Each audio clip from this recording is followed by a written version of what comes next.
In Ableton, say you want to make a default audio track.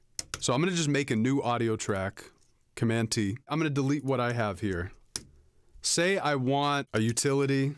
So you add a utility. Say I want channel EQ, and say I want a tuner. You pick whatever devices you want on the track, right-click the track, and you do Save as Default Audio Track right here. Once you click Save as Default Audio Track, anytime you make a new audio track, it's gonna have all those effects on it. You can do the same thing with a MIDI track too.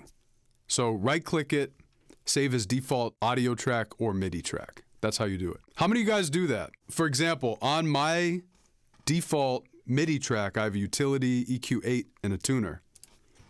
When I make a new audio track, same thing. The reason I use those three in particular is utilities are handy for doing big volume adjustments. Also, you can mono a track, you can flip the polarity, and I think utilities are important to be on every track because it's just cleaner for automation.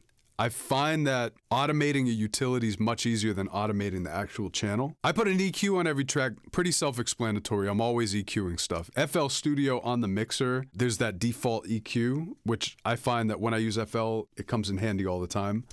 So having an EQ on every track in Ableton is clutch for me. And a tuner, because a lot of times, like if I'm working on an 808 or some kind of tonal sound, it might be out of tune, so I can quickly tune it. Comes in handy. DECAP.